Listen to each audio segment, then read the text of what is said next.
Баспасөз жиынын бастасақ, бүгін Меймей алаңында талқыланатын тақырып Храпоновтар мүлкі және Букаевтар отбасы жайлы болмақ. Естеріңізде болса, өткен қыркүйек айында Алматыда бір топ шенеунік Храпоновтардан тәркіленген мал мүлікті талан-таражға салған үшін сотталған болатын. Букаевтар отбасы дәл сол шенеуніктердің және тағы бір адамның қатысымен өзіміздің заңды сатып алған мүлкімізден айырылып қалдық деп отыр. Толығырақ өз ауыздарынан тыңдап көрсек, бастасаңыздар болады. Рахмет, мен Жәнібек Башанов Серікбайұлы, заңгер болып табылам. Бұларды қорғап отырмын осы іс бойынша. Яғни осы қыркүйек айында Медеу аудандық сотының үкімімен КНБ басшының орынбасары Мұханов деген кісі, Алматы әкімдігінің орынбасары Өсеров деген кісі және тағы бір әкімдігінің жұмыс істеген кісі Құдайбергенова деген кісі сол сотталып жатыр. Бұлар енді бұл іске қандай қатысы бар? Бұлар деген бұл жай ғана қарапайым біздің қазақ жанұя емес. Олардың 3 балалары бар. 2020 жылы 3-ші бала туған соң олар енді пәтер жағдайын ұлғайту ойымен сол өздерінің жалғыз пәтерін сатады да, және риэлтор жалдайды да, сосын осы пәтерді тауып, сатып алып, бәленбай ақша қосып салып, ремонт жасап жатыр. Енді сосын осы кісілерді сотталуымен олардың пәтерлері мемлекеттік пайдасына аударылып жатыр сот үкімімен. Негізгі айтатын сөзі, бұл пәтер екінші рет тәркіленіп алынып отырған жоқ. Ол тек қана сол мемлекеттік пайдасына аударылып жатыр. Ол қай заң бойынша үкімде көрсетілмеген. Мен заңгер ретінде осы жағдайға мән беріп, халыққа назар,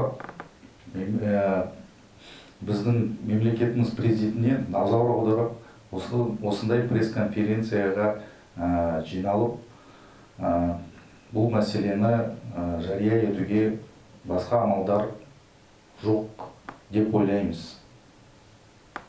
Яғни,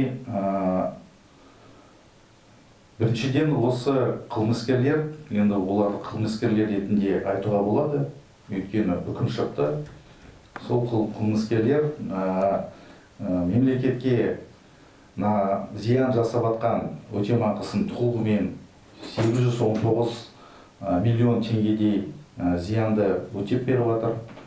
Содан осы қарапайым жанұяның пәтерін мемлекеттік пайдасына аудару қандай себеп болып жатқанына мен заңгер ретінде түсінбеймін. Сосын олар, бұл кісілер осы үкім бойынша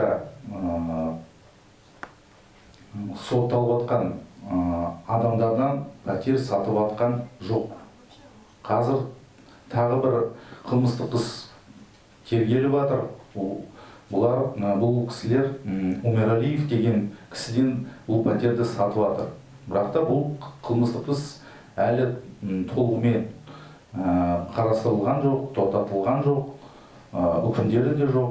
Бірақ та сонда да бұлардың пәтерлері мемлекеттік пайдасына сондай аударылып жатыр. Бұл деген заңсыздық деп ойлап отыр. Енді кішкене біздің ақпараттық жүйелер әртүрлі болғандықтан кішкене орысша айтайын да түсінікті болсын деп. Итак, приговором 26 сентября 2023 года Медеуский районный суд приговорил замначальника КНБ Муханова, заместителя акима Усерова, бывших, имеется в виду, и еще одного работника акимата, это начальника управления государственных активов Кудайбергенову, за то, что они вот эти 5 квартир, которые были конфискованы по приговору Храпунова, то есть эти квартиры раньше принадлежали Храпунову, соответственно, приговором суда эти квартиры были, оказывается, это мы в последующем узнали, были конфискованы, и вот эти вот лица приобрели свою собственность, эти квартиры, по заниженной стоимости, а потом, соответственно, продали по рыночной стоимости и разницу как бы положили себе в карман. За это их осудили. Но вот эта семья при чем? Это семья, обычная семья, на месте которых может оказаться каждый, любой из нас. У них 3 детей. Это единственное жилье. Так как 3 детей, они в 2020 году решили расширить свою квартиру, продали свое единственное жилье, наняли риэлторов, прошли все регистрационные законные процедуры, зарегистрировали право собственности на одну из квартир, вот из этих 5, на себя, вложили большие деньги для того, чтобы сделать ремонт, думали, в этой квартире будут счастливо проживать они и их дети. Не тут-то было. Оказалось в последующем, что эта квартира, вот как раз таки бывшее имущество Храпунова, которое было конфисковано. Ну да, мы говорим о том, что приговор в отношении этих лиц законный, правильный. Люди должны нести ответственность за свои преступные действия. Но в чем вина этих людей? В чем вина семьи Букаевых? Почему обращается в доход государства? Я обращаю внимание, что эти квартиры не конфисковываются, а просто обращаются в доход государства. По какой статье, по какой норме, на основании которой нормы вообще это имущество или эта квартира обращается в доход государства, в самом приговоре не указано. И вот я, как юрист, тоже не могу понять. Я видел, там есть статья такая, 118 УПК РК, где говорится о том, что по итогам рассмотрения дела имущество должно быть возвращено законным владельцам. Но вот они, законные владельцы. Сделка, по которой они приобрели, они же не приобретали это имущество по заниженной стоимости. Они купили эту квартиру по рыночной стоимости, как она положена. Эту сделку никто не признавал недействительной. Нет решения суда. Почему приговором суда обращается эта квартира в доход государства, несмотря даже на то, что осужденные выплатили государству, возместили государству причиненный ущерб в размере 819 миллионов тенге. Получается, государство получило двойной доход. А зачем это государству? Чтобы опять выставлять на торги, что ли? Вот таким вот способом? Непонятно. Поэтому мы, видя это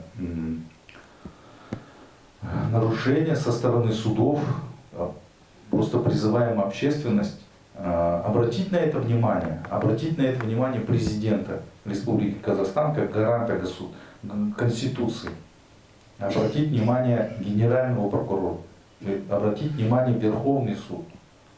На сегодняшний день нами подана уже апелляционная жалоба. Мы надеемся, что этот приговор будет отменен в части, касающейся квартиры семьи Букаевых. За что их наказали? Ну, наверное, я с юридической точки зрения все сказал. Передаю слово семье.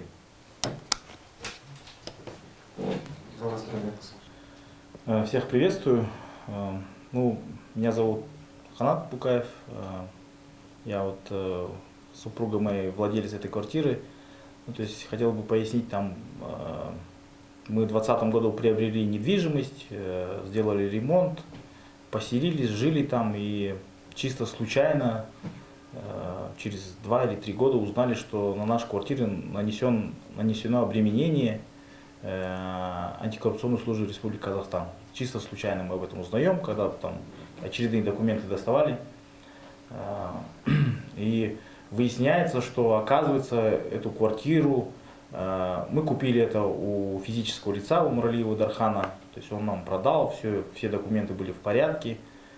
И оказывается, что он ее приобрел там, ну, какими-то там, не знаю, какими-то другими схемами. И она, оказывается, принадлежала ранее Храпунову. Но мы об этом знать не могли. Что было с этой квартирой ранее до нас, мы не знали. Потому что на момент заключения сделки документы все были в порядке. Суммы были уплачены нами там, в полном размере и никаких вопросов не возникало. Более того, там 2-3 года мы делали ремонт, проживали и никто не беспокоил. И у меня, я как бы не юрист, я единственный момент не понимаю, да, как у нас можно что-то покупать, если тебе завтра могут прийти и сказать, а оказывается там Иванов ее покупал нечестно. Ну, об этом как бы, то есть Иванов это там, не знаю, там, 5-й, 10-й человек, который там имел эту недвижимость. Но если моя сделка не признана недействительной законом, то в чем наша вина? Почему нас лишают квартиры? Если нету никакого решения в отношении нас, по этому уголовному делу, да, проходят там громкие фамилии, громкие чины, но нас это касается как?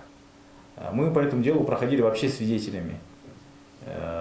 Я как бы надеялся на то, что как бы, ну, мы как свидетели проходим и дадим свои показания, и нас оставят в покое. Ну, оказалось, что это не так.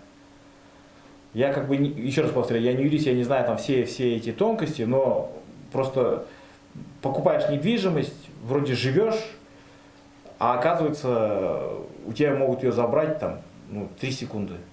И повод там, ну, Храпунов, там, говорят, что это Храпунов. Я у Храпунова ничего не покупал. Это во-первых. Во-вторых, моя сделка, она законная. То есть никто это не оспаривает. Почему сейчас суд выносит решение, чтобы нашу квартиру забрать в доход государства?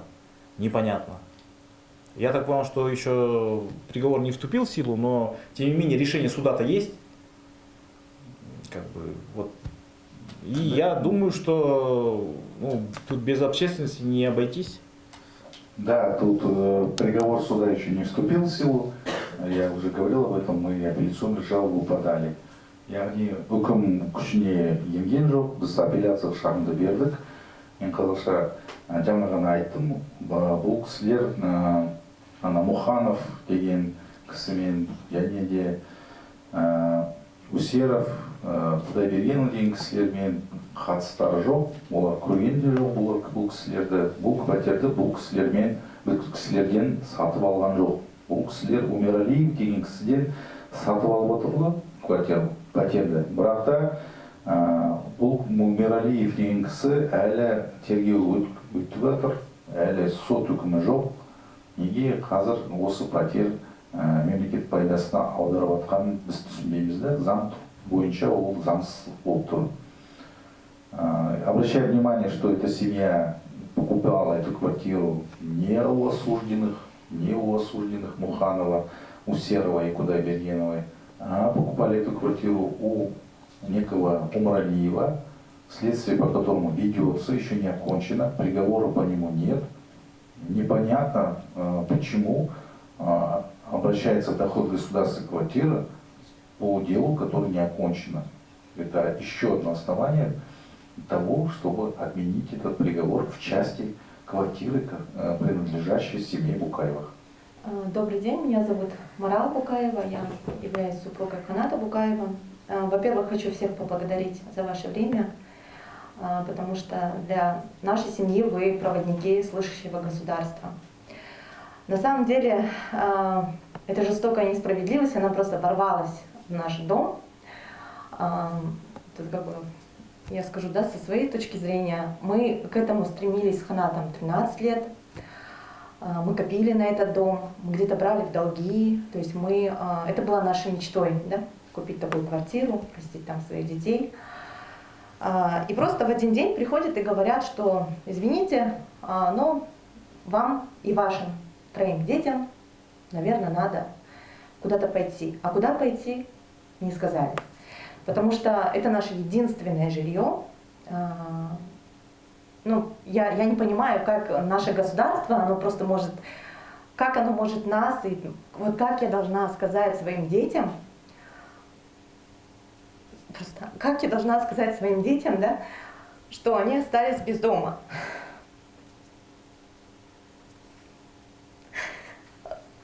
Как мне этих детей растить дальше, скажите?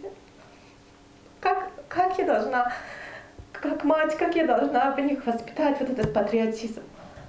Если мое же, их же государство приходит и говорит им,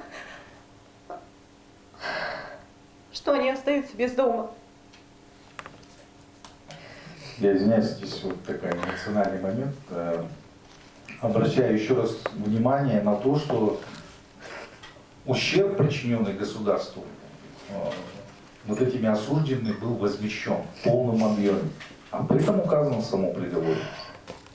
Для чего забирать эту квартиру у законопослушных граждан, которые вообще не имеют отношения к этому делу, только, ну как сказать, их вина только в том заключается, что они купили эту квартиру. Ну, на их месте может оказаться любой человек. А где же наша Конституция? Яғни қазақша айтқанда, бұл жағдайда сот деген халықтың осындай мақал мәтелі бар ғой, шашын ал десе басын алып береді. Осындай тура осындай жағдай болып тұр бұл мәселе. Бұл жағдайда. Можно я дополню, да? Я хочу, чтобы мое государство слышало имена моих детей. Первый у нас сын Алан, ему 10 лет. Лаула, девочка, 8 лет. И Мирас, 2 годика. Пусть это государство знает имена этих детей, которых просто хочет оставить на улице. То есть на их месте может оказаться любая семья. Где гарантия того, что завтра вы не приобретете, то есть как дальше жить? Почему, я просто не понимаю, почему мы виноваты, почему наша вина? Мы проверили все документы вместе с Канатом, нотариус заверил эту сделку, все было чисто, мы рассчитались в полной стоимости, да? То есть все было по букве закона. Почему мы виноваты? В чем наша вина? Мы вот не можем понять, по какой такой статье или по какому такому закону у моих детей у нас забирают единственное жилье. По какому? Вы скажите, по какому? Я просто, может быть, я не понимаю.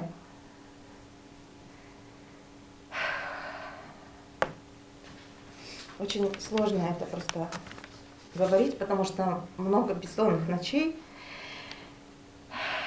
И вы знаете, то есть нам пришлось прибегнуть к общественности, потому что я верю в наше слышащее государство, как мама, как хранительница очага, и я думаю, каждая женщина, она будет стоять за своих детей до конца. Поэтому я хочу обратиться к нашему президенту,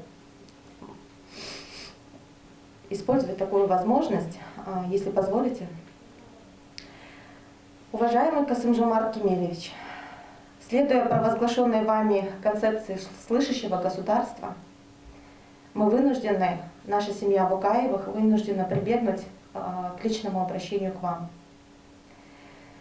Потому что действия представителей судебной системы, оказывается, не обеспечивают защиту конституционных прав, наших прав иметь собственное жилье. Сейчас наша семья впала в отчаяние. Мы теряем веру в справедливость в нашей стране. Поэтому обращаемся к вам, как гаранту наших прав конституционных, рассмотреть это дело семьи Букаевых. Мы не понимаем, почему мы должны отдавать наше законно приобретенное единственное жилье. И мы не понимаем, в чем наша вина. Господин президент, я прошу вас обратить внимание на наше дело и разобраться. Спасибо. Да, хотелось бы добавить, что на эту недвижимость мы копили, вот как супруга мне сказала, 13 лет. То есть у нас была недвижимость в Алмате, мы ее продали, попросили в долг деньги, я взял со своей работы, то есть я там взял кредит еще, попросил оказать там помощь кое-кого, друзей, и вот на эти средства мы купили. И вот важный момент, как мы узнали, что вообще нашу недвижимость в аресте, в обременении. То есть мы когда сделали ремонт, в квартиру заехали, мне для работы нужно был там залог. Мы эту квартиру решили поставить в залог в банк, чтобы получить кредит. И вот в тот момент тогда выяснилось, что я не могу эту квартиру использовать в качестве залога, потому что на нее уже нанесен арест. То есть, по сути, это как бы и моей работе мешает, в плане того, что мне там для работы нужны были кредиты, чтобы там продолжать свое дело, но, к сожалению, еще и такой момент всплыл. Жақсы, сұрақтарыңыз қойсаңыздар болады. Динара Маргалиева, 31 канал. Мой первый вопрос будет адресован черте, получается, Букаевых. Вы сказали, что это ваше единственное жилье на сегодняшний день, да? Вы какие стали по счету прозевания данного жилья? Мы по счету стали вторыми. То есть был Умралиев Дархан, он нам его продал, и мы, получается, вторые. Это уютное жилье написано в релизе, это трешка, то есть сколько Кварт- точнее? Как? Сколько комнат? Я извиняюсь, можно я уточню? Вот, они сказали, что вторые, я сейчас еще раз обращу внимание, что эта квартира ранее принадлежала семье Храпуновых. И был, Третьи, получается, такие. потом их осудили, а эту квартиру конфисковали. Теперь каким-то образом эта квартира попадает в собственность Умиралиева, получается, по заниженной стоимости. Ну, в отношении него еще приговора нет. Это мы только можем предполагать. Потому что по аналогии, если идти, там же в том деле в приговоре 26 сентября 2023 года в отношении вот замначальника КНБ и вот зама КИМа и вот начальника управления госактивами, там тоже вот аналогичные квартиры присутствовали, и их вина заключается в том, что они конфискованные квартиры приобретали свою собственность по заниженной стоимости. Пострадало государство вот таким вот образом. А потом они продали, эти лица не продали свои квартиры, они просто по заниженной стоимости приобрели. А вот этот Умаралиев, у которого они купили, он, получается, тоже по заниженной стоимости, вероятно, еще и приговора нет, приобрел это имущество у государства, но продал он уже по рыночной стоимости. Получается, они уже после Храпуновых третьи как бы собственники. Я вам еще вернусь, да, вот можно продолжить? Квадратура какая-то вот есть? Просто для уточнения, сколько комнат? 4 комнат? Мы можем это сказать? Просто обращая внимание на то, чтобы мы не уходили в какую-то...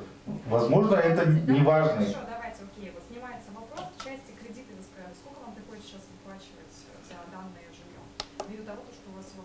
Вы там сейчас проживаете, например, правильно вы понимаете? Вы проживаете там, но при этом еще и выплачиваете кредиты. И эта квартира у вас содержится. Нет, не совсем верно. То есть я кредит брал его для бизнеса. То есть я брал деньги в долг на ремонт, это было вот в 2020 году, я с этими долгами рассчитался. Сейчас у меня долгов по этой квартире нет, но я хотел эту недвижимость заложить, чтобы использовать в качестве залога для бизнеса. Все, окей, тогда вы узнали, что...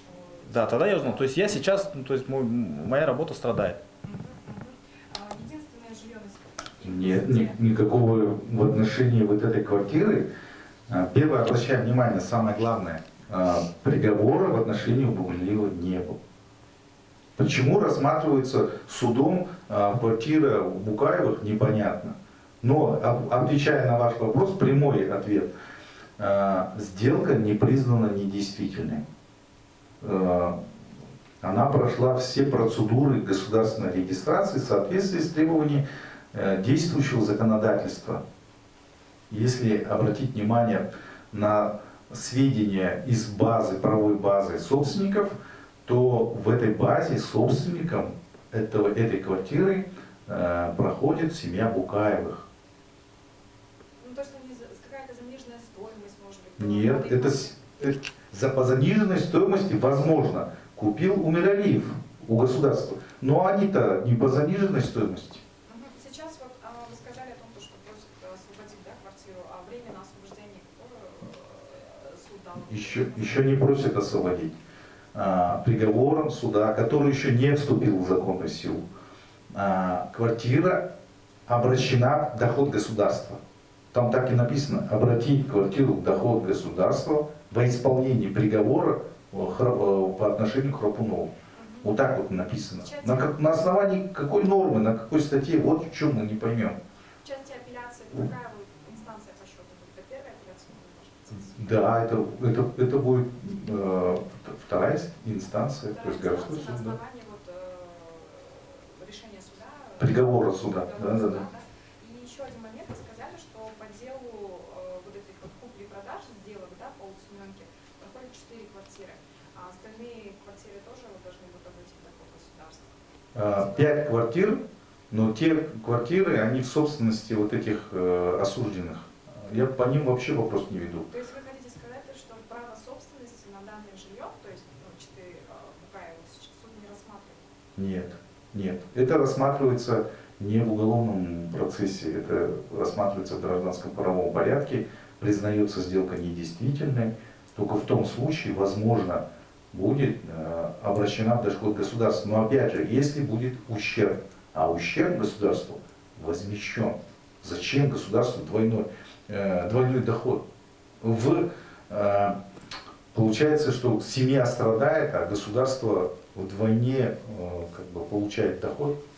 Это нелогично. Вот вообще. вы как официальный представитель читы, то есть как видите вот решение данного вопроса, помимо обращения к Тукаеву и апелляционного суда? Других инструментов нет. Нет. То есть То есть- предусмотр именно право собственности на данное жилье? Ну, дальше есть, конечно, возможность обратиться в гражданский суд с требованием возместить ущерб, так как вот эта вот сделка получается, квартира семья потеряла ввиду того, что работники акимата и их незаконные действия, а за работников отвечает работодатель, то бишь акимат, то можно таким путем пойти, теоретически. Возможно, Финансовое да. возмещение. Потом можно обратиться в Конституционный суд с точки зрения того, что эта норма, а там вообще в приговоре этой нормы нет, мы только можем лишь догадываться, какая-то норма, это 118 статья, она неконституционная, вот этим И путем. по вашему мнению, как юрист, я хочу уточнить, почему суд принял такое решение? Суд, это какой был суд? Медылский районный суд номер 2. Номер 2, да, я вижу. Приговоры Медылского районного суда номер 2. Почему? Я думаю, что не разобрались просто. В ситуации, кому на самом деле принадлежит данное жилье. И Вот. о том, что была чистая купля-продажа сделка, правильно? Да, не разобрались просто, судья не разобрался. Надо просто обратить на это внимание общественность, президента, суд, чтобы разобрались в этой ситуации и поставили точку. Я не говорю про остальные 4, только вот это вот Остальные квартира. 4, они так... Ну, естественно, да, нас допрашивали, то есть это антикоррупционная служба Республики Казахстан, но мы выступали изначально и до конца были в качестве свидетеля. Почему? Потому что, как мне объяснили сотрудники антикоррупционной службы, что это то есть наша квартира, в которой мы проживаем, является предметом судебного разбирательства. И только вот по этой причине мы там выступали свидетелями. Да, были вопросы, что может быть мы тоже там какое-то отношение имеем к осужденным или там к Храпуновым и так далее. Но мы предоставили все документы, что мы купили все это на рыночной основе, что мы ни с теми, ни с другими не знакомы. Ну, то есть по этим моментам вопросов у суда никаких не было. Это было на стадии расследования или в самом суде? Это было и на стадии расследования, и в суде, то есть мы давали показания, то есть никаких к нам вопросов не было. Ну, их и не должно быть, по сути. Сол пәтерді ашық айтсам ешқандай несі жоқ. 107 миллион теңгеге алғанбыз, оны риэлтор арқылы тапқанбыз, крыша кезеттен сайттан не болған. Александр деген риэлтормен келіскенбіз, сол арқылы жаңа Умралиев Дарханмен иесімен кездескенбіз. Сол кезде 27 апрель күні 20 жылы нотариусқа барып, қағаздарды тіркеп, ақшасын төлеп, бәрін жасағанбыз. Сол сделканы заңды түрде жасағанбыз. 107 миллионға алғанбыз, 5 бөлмелі үй, черновой отделка болған, соны ремонт жасап, 1 жылдай. Сондай жылдай. Сіздерге қазір миллион шығып деген талап қойып жатыр ма? Жоқ, әлі ондай талап келген жоқ. Өйткені сот үкімі әлі заңды түрге енген жоқ. Бірақ ол уақыт мәселесі да. Тағы да бар ма? Я қоямын. Можно, да? Марал, а вы расскажите о себе, пожалуйста, о вашей семье, ну, просто иметь представление. Чем вы занимаетесь, откуда вы родом? Мы с Канатом знаем друг друга уже с 2001 года, с детства вместе. Я прям уже подробно, личную информацию, Нет, да? просто расскажите, чтобы... Откуда родом? понимали Откуда вашу родом? семью. Ну, мы из Павлодара, я и Канат. Там, в принципе, мы в школе учились вместе с 7 класса. То есть знаем друг друга давно. Воспитываем 3 детей, я только что сказала. Я стипендиат, выпускник программы «Болошар» государственная, то есть я и, ну, такая, да, личная информация, и работала на пользу государства в сфере привлечения инвестиций. Очень много проектов мы реализовали крутых для привлечения наших инвестиций в Казахстан. Вот. Потом, сейчас, в данный момент, я нахожусь в декретном отпуске. У Каната свой бизнес. Он работает на себя, то есть уже, наверное, лет сколько? 5. Лет 5, да? Лет 5 он работает на себя. Но на самом деле мы средняя казахстанская семья. То есть у нас, я же повторюсь, там нет, то есть мы не попали там на эту госслужбу, если у нас там кто-то есть. У нас нет никаких олигархов, родственников, чиновников. Мы так же, как каждый другой школьник, закончили школу, пошли в вуз, закончили этот вуз и пошли на работу. Заработали, накопили, женились, родили, воспитали детей, ну то есть все как у всех. Да, они были тоже обращены в доход государства вместе с квартирой Букаевых. Хотя вопрос квартиры Букаевых должен был быть рассмотрен при вынесении приговора в отношении Умаралиева, то есть на другом судебном процессе. Просто судья не разобрался на Карчтай. А вот это обращены в доход государства, то есть это вообще что значит?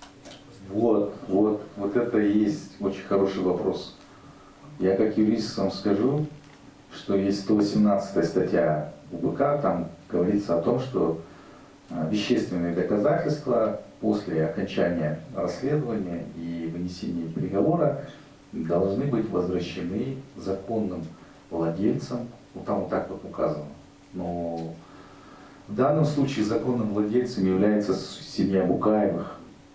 И вот в этом вот весе как бы судья не разобрался и просто обратил доход государства, несмотря на то, что ущерб государству был возмещен в полном объеме со стороны осужденных. Получается, государство двойной доход, доход получает в ущерб обычной казахстанской семье, на месте которых может оказаться любой из нас. А имя судьи можно и фамилию в студии? Кажется, неадекват. Нет, этого нельзя делать. Вы можете с приговором ознакомиться, можно я этого не буду говорить. Хорошо. Жақсы, осымен аяқтасақ. тағы да сұрақтарыңыз болса жекеде жауап беремін.